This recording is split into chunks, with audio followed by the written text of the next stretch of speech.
우리는 지난 주일을 부활절로 지켰습니다. 그리고 이번 주간에는 제26차 세계 선교대회가 진행되어집니다. 중요한 하나님의 시간표에 하나님의 가장 원하시는 것, 우리가 받을 수 있는 최고의 축복을 발견하고 누리는 그런 예배자들이 다 되기를 축복합니다. 제가 지난 주간에 노회 목회자 수련회를 경북 울진으로 다녀왔어요. 그래서 두 가지를 제가 깨닫고 기도한 게 있습니다. 하나는 그 응봉산이라는 데를 등산을 하면서 거기에 보니까 굉장히 아름다운 소나무들이 많더라고요. 야, 저런 나무들은 하나를 어디 사람들 잘 보이는 데 갖다 놓으면 굉장한 명물이 될 것이다. 그런데 우리가 볼 수 있는 유명한 것보다 훨씬 아름다운 게 많아요. 산속에. 사람들이 살아가는 모습도 저렇겠구나. 자기를 드러내는 사람도 있지만 진짜 중요하고 가치를 가지고 있으면서도 묵묵히 자기의 자리에 있는 삶도 있구나. 나는 어떤 삶을 살면 될까? 그러면서 우리 성도님들도 기도했어요. 또 한 가지는 우리가 살아가는 날 동안 이 여행가 가사처럼 오늘이 우리 인생의 가장 젊은 날입니다. 이때에 우리가 뭘 해야 될까? 그게 왜냐하면 우리 노예의 가장 큰 어른이신 보고, 이분이 연세가 80이 넘으셨는데 많은 일도 하시지만 그분이 보니까 차를 좋은 걸 타고 오셨더라고요. 마이바흐인가 해가지고. 그런데 안타까운 건 뭐냐? 혼자 일어서고 앉지를 못하셔요. 기사가 부축을 해서 태우고 앉고. 그래서 그걸 보면서 뭘 했냐? 우리가 할 수 있으면 최고의 힘이 있을 때에 하나님 주신 걸 누릴 수 있어야 된다. 또 하나님을 향해서 최고로 힘이 있을 때에 헌신도 할 수 있는 그게 중요한 것이다. 우리는 미래를 생각하잖아요.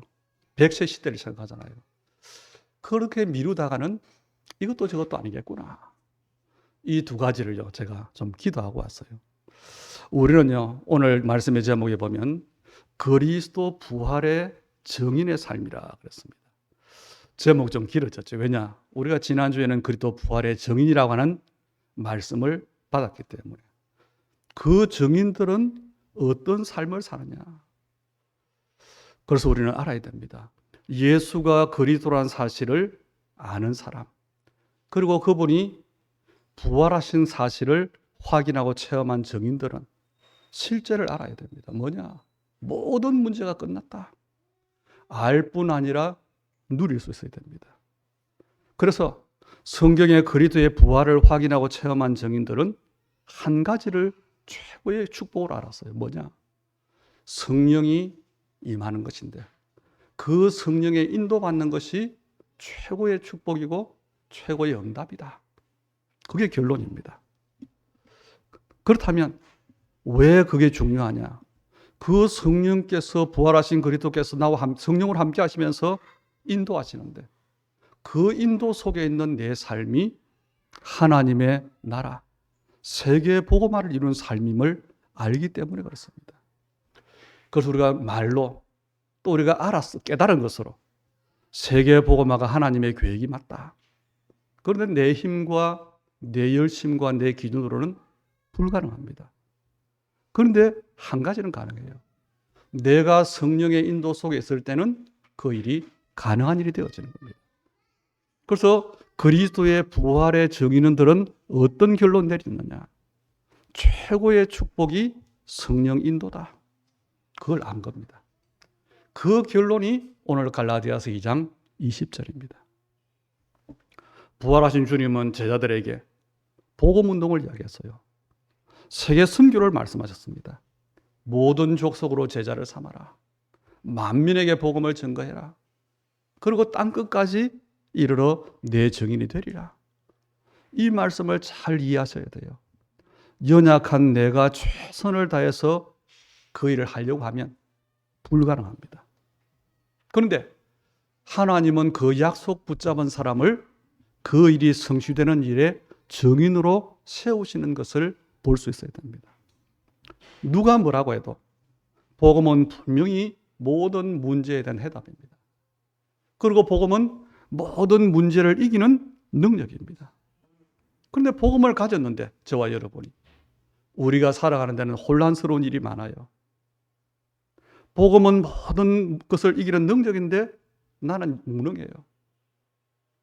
그래서 고난당하기도 하고, 복음 안에 모든 것이 있고 하나님은 모든 필요를 채우신다고 하는데 나는 가난하기도 하고, 그리고 훈련을 많이 받았는데도 아는데도 안 되는 것도 많고, 이게 지금까지 우리가 쭉 신앙생활해 온 그 걸음들입니다.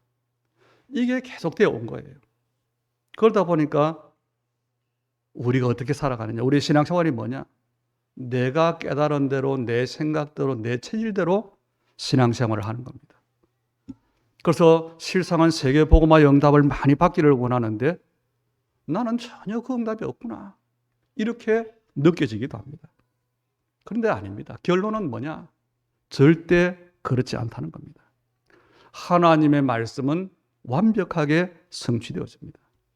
그래서 우리는 중요한 세 가지를 붙잡아야 돼요. 오늘 갈라디아서 2장 20절은 바울의 고백이지만 그리스도의 부활의 증인들 모두의 고백이라고도 할 수 있습니다. 왜냐? 그리스도의 부활을 체험한 베드로가 주님의 십자가를 앞두고는 나는 예수님을 모른다, 그런 사람이었어요. 그런데 부활을 체험하고 나서는 뭘 말하지요? 우리는 보고 들은 것을 말하지 않을 수 없다. 죽을 수 있는 자리에서 그 고백을 했어요. 그리고 초대교회 7 집사 중에 한 사람인 스데반은 실제로 자기가 죽음으로 증인의 삶을 살았습니다.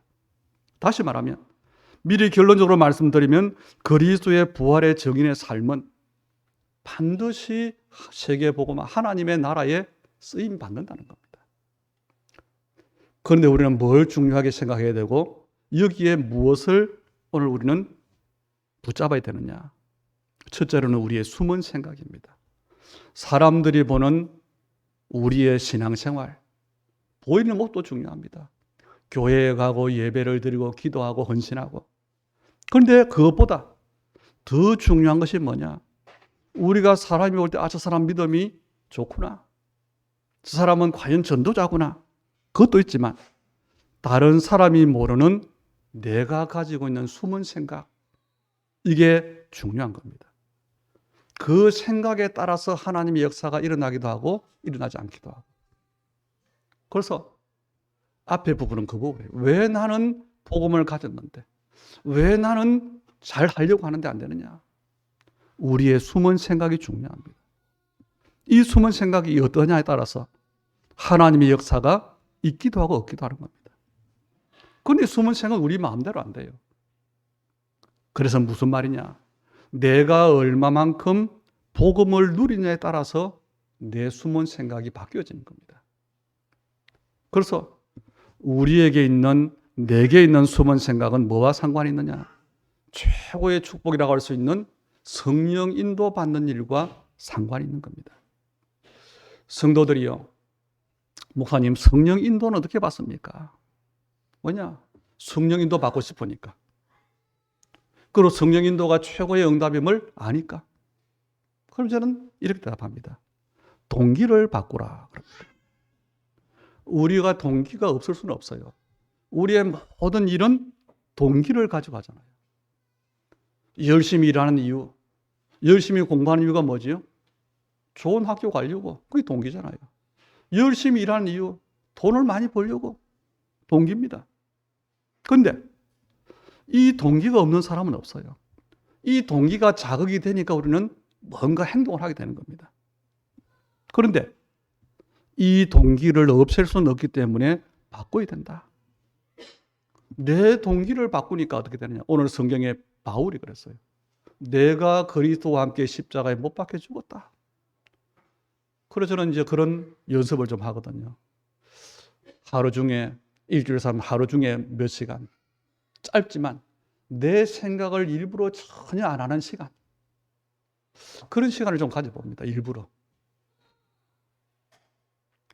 내 동기를 다 내려놓으면 아무것도 없는 것 같아요. 다 놓친 것 같아요. 그런데 그렇지 않습니다. 제가 지금까지 신앙생활 속에서 보면은 제가 계획을 하고 이렇게 하겠다. 별로 없어요. 그런데 내 생각을 다 내려놓을 수밖에 없는 환경 속에서 하나님이 하신 일은 많습니다. 예를 들면 제가 학교에서 공부를 못하지는 않았어요. 어떤 일을 맡겨놓으면 일도 별로 못하는 편은 아닙니다. 그러다가 제가 교회를 개척하는 겁니다. 교회 개척을 하니까 아무도 없어. 우리 식구, 우리 아이들 4살, 6살. 목적이 뭐겠습니까? 부흥시키려고 애를 썼어요. 그러다 보니까 그전에는 하나님을 사랑하는 마음과 복음 전할 그 가슴이 있었는데 당장에 다른 것이 눈에 안 보여요. 오직 교회를 부흥시켜야 되겠다.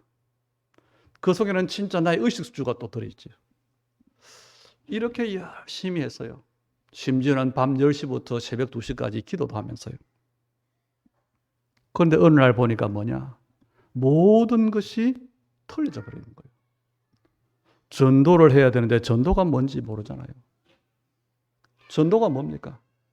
사람을 교회 데리러 간 거예요. 전도는 복음을 전하는 겁니다.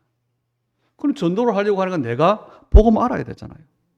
복음도 모르면서 부흥시키려고. 다 틀린 거예요. 그래서 지금 요즘 우리가 듣는 메시지가 그거잖아요. 70인 제자, 70지역, 종족, 나라. 저는 그 메시지를 받지만 기도하지 않습니다. 하나님 제게 70제자를 붙여주십시오. 기도하지 않습니다.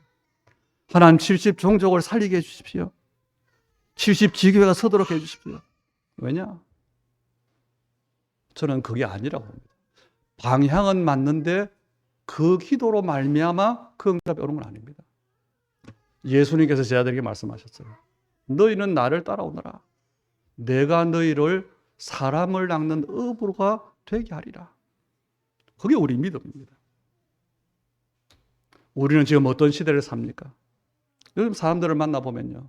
코로나가 끝나니까 열심히 있는 교회들이 휴지, 물티슈를 주면서 전도지를 전달하고 사탕을 붙여 전달하고 참 열심히 있구나. 그럼에도 불구하고 저는 우리는 저런 전도는 하지 않을 것이다. 이제 그런 기도를 해요. 전도하지 않는다는 게 아니고. 왜냐? 사람들을 실제로 만나보면요. 복음이 필요 없다고 합니다. 교회가 필요 없다고 합니다. 그런 시대를 우리가 살아요. 그런 사람에게 교회 오라고. 아닙니다. 그런 가운데 우리가 받은 은혜가 뭡니까? 오직 복음이 필요하다. 정말로 교회가 필요하다. 그 이유를 가진 사람들이 바로 저와 여러분입니다.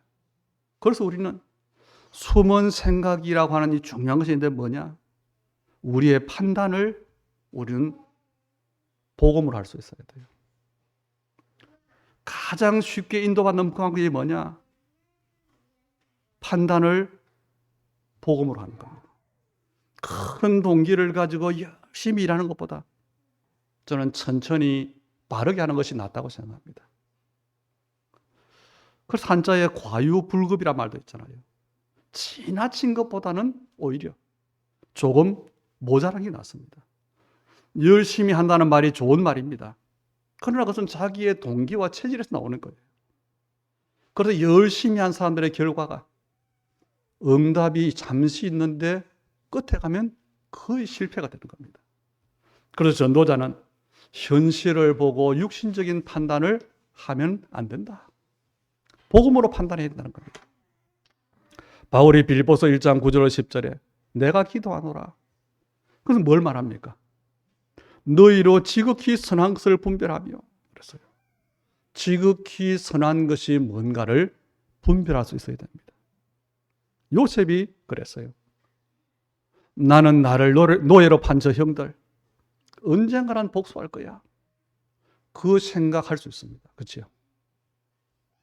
그런데 그렇게 하지 않았어요. 어떻게 판단했냐? 복음적 판단을 했습니다.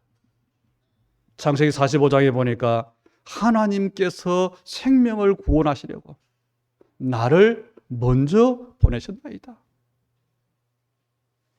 우리의 판단에 따라서, 여러분의 판단에 따라서 여러분의 미래가 달라집니다. 가장 좋은 것을 선택하는 것이 그게 복음적 판단이요, 하나님의 뜻입니다. 그리고 우리에게는 문제도 오고 갈등도 생기고 때로는 시험도 옵니다. 그때 어떻게 해야 되느냐? 모든 것을 기회라고 생각하면 됩니다. 우리 자녀들에게 이것을 가르치지 않으면요, 어떻게 되겠습니까?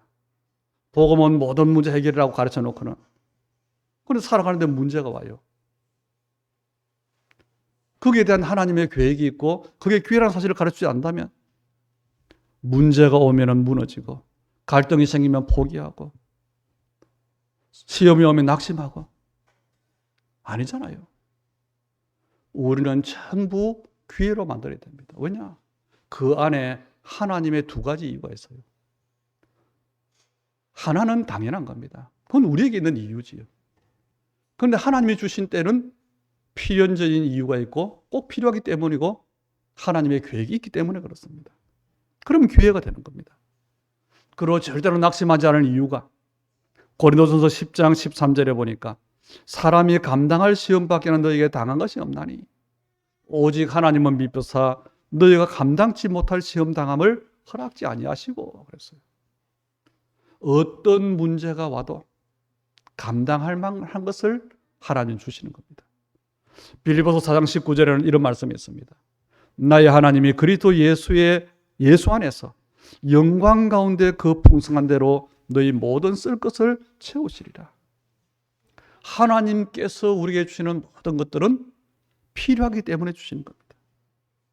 그리고 하나님 주시는 응답도 마찬가지입니다. 우리의 동기를 채우는 것이 아니라 필요를 채우시는 겁니다. 그래서 하나님의 자녀, 전도자, 부활의 증인에게 중요한 것이 뭐냐? 숨은 생각이 중요합니다. 그리고 그래서 그 숨은 생각을 바꿔야 되는 겁니다. 여러분이 아무리 노력을 해도요, 내 생각을 안 바꾸면 어느 날 여러분이 원래대로 돌아가는 걸 알 겁니다. 그러니까 속는 거예요. 그리고 더 중요한 건 우리가 속는 것도 있지만 사탄은 우리를 속이는 겁니다. 사탄은 구원받은 사람을 절대 이길 수 없다 알아요. 그래서 하는 일이 속이는데 거기에 속는 겁니다. 그래서 말씀을 주셨어요. 로마서 16장 20절에 보니까 평강의 하나님께서 사탄을 너희 발 아래서 상하게 하시리라. 사탄의 속임수를 가장 단번에 꺾을 수 있는 좋은 방법이 뭐냐? 사람들은 진실 여부를 따집니다. 내가 옳다, 네가 틀리다. 그것과 싸워요. 아닙니다. 우리는 복음적 진실을 볼 수 있어야 됩니다. 사람들은, 종교인들은 경건한 삶을 강조합니다. 우리는 복음적 경건한 삶을 살아야 돼요. 사람들은 무조건 순종하는 것이 믿음이 좋다, 믿음이 좋은 거라고 합니다. 아닙니다. 복음적 순종을 해야 되는 겁니다. 그래서 우리가 잘못한 사람을 왜 용서하느냐? 물론 그리스도의 사랑 때문에 용서하는 것도 있지만 더 중요한 것은요, 이 사탄의 전략에 휘말리지 않기 때문에 그렇습니다. 세상에 나타나는 많은 뉴스 속의 사건들을 보니까요, 작은 시비 때문에 살인도 나기도 하고, 무엇 때문에? 잘못 딸이 작아. 아닙니다. 왜 틀린 사람까지도 도와주라고 하느냐? 사탄의 전략을 성공시키지 않게 하기 위해서입니다. 그것이 뭐냐? 그게 우리 첫째 제목이에요. 숨은 생각. 다시 한번 우리의 동기를 바꾸는 겁니다. 그리고 두 번째가 있습니다. 사람들에게는 다른 사람들이 모르는 숨은 삶이 있어요. 이것을 다른 말로 복음 누림이라고 합니다. 옛 사람들은 수신제가 치국평천하 이런 말을 썼죠. 먼저 자신을 다스리고, 그리고 가정을 다스리고, 그리고 나라를 다스리고 세상을 다스린다 그랬지. 자기를 절제할 수 있는 사람, 가정을 화목하게 하는 사람 중요합니다. 압니다. 그건 노력으로 안 되는 일들이에요. 그래서 우리가 알아야 됩니다. 세상의 말들이 맞는 말들이에요. 왜냐하면 통계에서 나온 말이기 때문에. 그런데 진리가 아니라는 걸 알아야 돼요. 렘넌트 7명이 거기에 속지 않은 겁니다. 세상의 가르침, 사람들이 말하는 그 말들이 다 맞는데 세상 기준으로 맞는데 진리는 아니기 때문에 속지 말라는 겁니다. 구원받은 우리는요, 세상에 속한 사람이 아니에요. 구원받은 우리의 기준은 그래서 세상의 기준이 아니라 복음입니다. 그래서 구원받은 사람은 복음 안에서 살아야 되는 겁니다. 그래서 전도자라면 세상이 말하는 것보다는 한 단계 더 뛰어넘어서 써야 돼요. 사실 구원을 받아라고 우리가 어디서 무너지느냐? 사람의 말에 세상의 기준 때문에 무너지는 겁니다. 절대 속으면 안 돼요. 성경을 여러분 자세히 보세요. 진짜 중요한 응답들을 사람들이 어디서 받았냐? 가정에서 받았어요. 진짜 응답은 가정에 있습니다. 요셉의 경우를 보면요, 가정이 아니잖아요. 어머니가 4명이고 형제가 11명이고. 또 다윗을 보세요. 결혼을 했는데 장인인 사울 왕이 이 다윗을 죽이려고 합니다. 야곱의 경우를 보면요, 에서는 형제라고 할 수밖에 없어요. 형제라고 할 수 없어요. 그것을 똑같은 세상의 기준으로 본다면 속을 수밖에 없는 것이고 손해볼 수밖에 없는 겁니다. 그리고 교회 생활도 마찬가지입니다. 내가 예수를 믿고 너무 감격해서 너무 감사해서 교회를 가면 교회는 천사들만 모여있는 거구나. 그런 기대를 가지고 처음 교회를 가요. 그런데 시간이 갈수록 그렇지 않지요. 문제 있는 사람이 많아요. 왜냐? 문제 있는 사람들이 복음 듣고 왔기 때문에. 그래서 내가 교회에 와서 좀 도움을 받아야 되겠다. 그렇게 생각했는데 오히려 나보다 연약한 사람이 많아요. 그리고 신앙생활을 하다 보면 계속해서 갈등도 생기고 시험 들 일도 많고 거기에 속으면 안 된다는 겁니다. 특히 우리 후대들에게 복음을 제대로 적용시키고 전도와 기도를 알게 하는 것, 이게 중요합니다. 나중에 굉장한 응답이 되는 거지. 또 우리는요, 사람의 말에 잘 속아요. 그래서 뭐 해야 되느냐? 복음을 가지고 포럼을 하라는 겁니다. 조금 이 사람 이야기, 저 사람에게 복음을 가지고 포럼하면 굉장한 응답이 오는 겁니다. 이것들이 눈에 보이지 않는데 하나님께서 우리에게 주신 것들입니다. 그리고 여러분이 예배를 드리지만 현장에 가면 어떻습니까? 현실적인 어려움이 한두 가지가 아니에요. 그게 또 속는 겁니다. 그래서 예수님께서 하나님 나라의 일을 말씀하셨는데 40일이나 말씀하셨어요. 그리고 가장 중요한 것은 나 자신에게 속지 않아야 됩니다. 그래서 숨은 생각이 중요하고 나의 숨은 삶이 중요하다는 겁니다. 우리는 자칫하면 내가 누군지의 정체성을 놓쳐버리고요, 나에 대한 하나님의 계획을 놓쳐버리고요, 내 자신의 무능 때문에 넘어지고 환경 때문에 넘어집니다. 사람들이 의외로 어릴 때 가지고 있던 상처 때문에 넘어져요. 제가 어떤 분을 만나도 이분이 똑똑한 사람인데 굉장히 막 그래서, 왜냐? 자기 나름대로 자부심이 있어요. 초등학교, 중학교, 고등학교 다닐 때 공부를 잘했대요. 근데 지금 시간이 지나고 자기는 너무 어려워져 있고, 자기도 공부 못했던 아이들은 잘 살고 있고, 그런 경우도 있을 겁니다. 오늘이 그날이잖아요.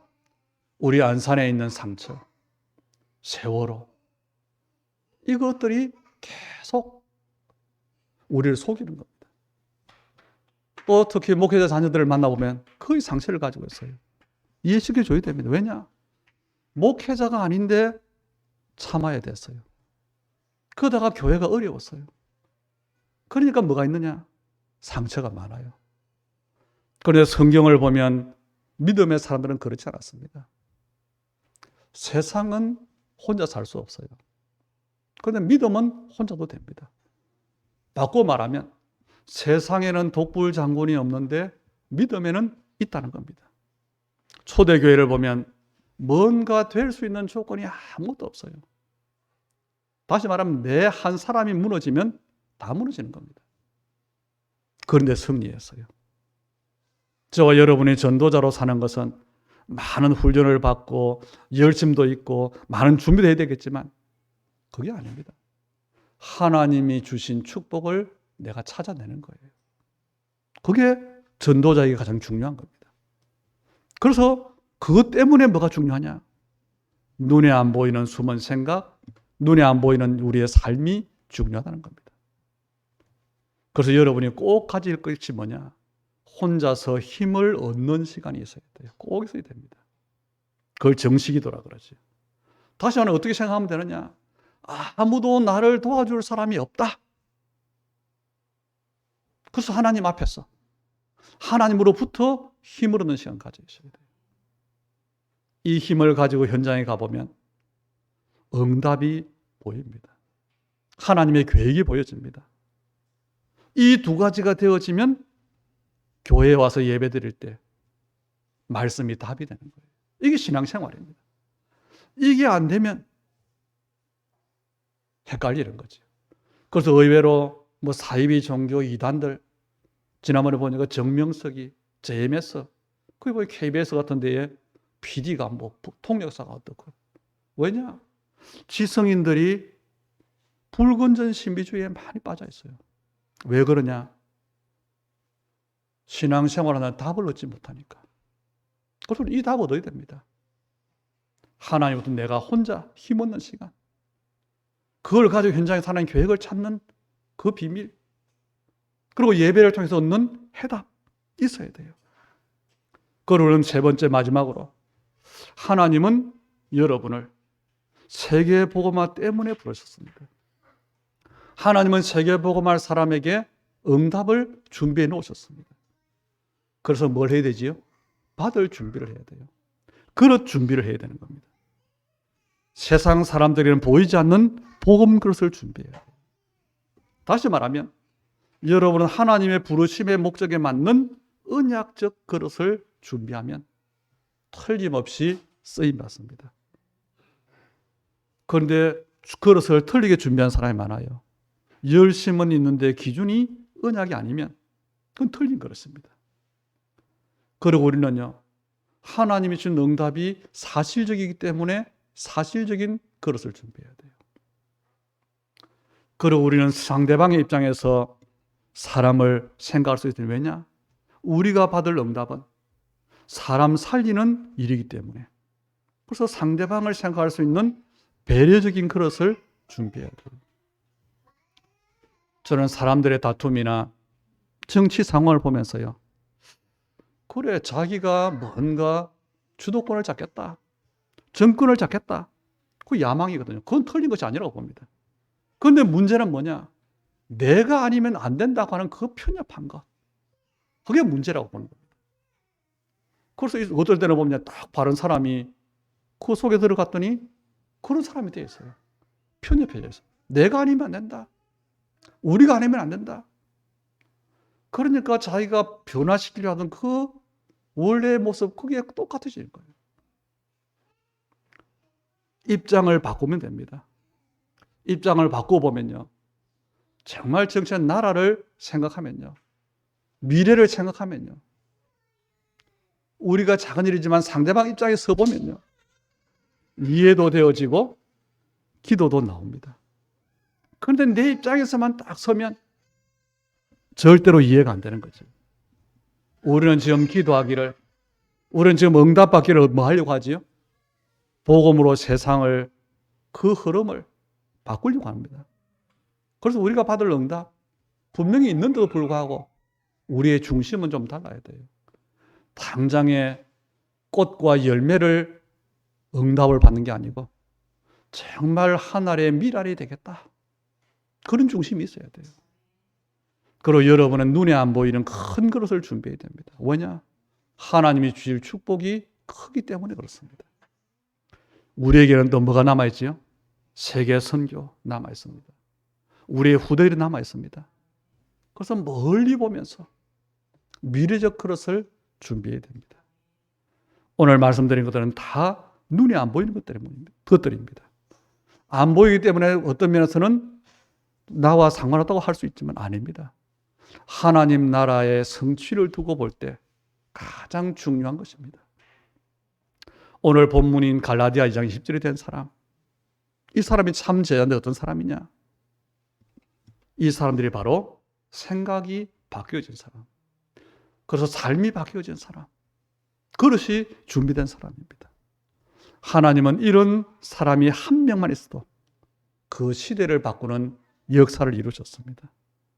어려운 게 우리 믿음이 문제 조금 성숙하면 돼요. 조금 전체를 보고 남을 이해하고 약한 사람을 도와줄 수 있으면 됩니다. 그게 하나님이 원하시는 믿음이에요. 오늘 말씀의 제목이 그리스도의 부활의 증인의 삶이라 그랬습니다. 결론은 뭐냐? 나를 바꾸는 것이 가장 큰 응답입니다. 왜냐? 왜 나를 바꾸라고 하느냐? 나는 아무 힘이 없어요. 왜냐? 죄인이기 때문에. 그리고 인간의 의로는 아무것도 아무리 노력해도 하나님의 이룰 수 없기 때문에. 그래서 그대가 그리스도와 함께 십자가에 못 박혔다는 것은 무슨 말이냐? 절대 불가능한 옛사람, 세상 기준이 어떤 나는 죽었다는 겁니다. 아무리 노력해도 실패할 수밖에 없는 옛사람인 내가 죽었다는 겁니다. 이게 우리의 숨은 생각, 삶을 바꾸는 겁니다. 아니 그러면 끝인데요? 아닙니다. 그때부터는 내가 사는 것이 아니라 오직 내 안에 그리스도께서 사시는 겁니다. 그리스도가 주인 되니까, 그리스도가 나의 삶을 사니까 당연히 성령 인도가 되지요. 당연히 하나님의 뜻을 이루는 삶이 되지요. 이게 바울의 고백입니다. 그리고 이 고백을 한 사람이 참된 제자인데 이 고백을 한 사람들은 세계를 살렸습니다. 이것이 그리스도 부활의 정의의 삶입니다. 그래서 다른 말로 풀었는데 숨은 생각, 숨은 삶, 숨은 그릇 그랬어요. 이것이 내 안에 온전해지는 것을 두고 우리는 하나님의 망대라 그러기도 합니다.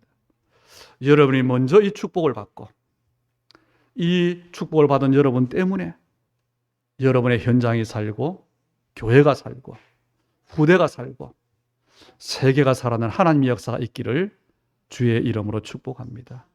하나님의 일의 가장 중요한 시작은요, 기도입니다. 기도를 회복하는, 그래서 참된 제자, 참된 세계 선교, 참된 후대 운동의 응답을 누리는 제자로, 교회의 중직자로, 현장의 정인으로 서게 되기를 주의 이름으로 축복합니다. 하나님께 감사를 드립니다. 이 시대를 살리려고 주께서 부르신 언약의 백성들이 예배를 드립니다. 최고의 축복, 하나님의 것을 우리에게 주셨는데 빼앗기지 않도록 우리의 눈을 열어주시옵소서. 말씀 받은 이 시간이 큰 응답의 시간이 되도록 축복해 주시고, 그리고 우리의 작은 생각이 하나님의 역사를 이루는 귀중한 생각으로 바뀌어지고, 하나님 나라와 그 일을 두고 정인되는 하나님이여 축복의 사람들 다 되게 하여 주옵소서. 우리의 오늘 예물 드림을 연락하시되 하나님이여 10의 예물 드린 그 손에 그 기름을 두고 그 읍을 두고 237 나라 빛의 경제가 회복되게 하여 주시며, 특별히 감사한 우리의 고백들 속에 하나님의 합력하여 설 이루시는 복음의 역사를 보게 하여 주시고, 교회와 선교와 후대를 두고 드리는 우리 예물을 통해서 하나님이 원하시는 정말 237 치유 서밋에 참된 정인들이 다 될 수 있도록 은혜 베풀어 주시옵소서. 예수 그리스도 이름으로 기도하옵나이다. 아멘.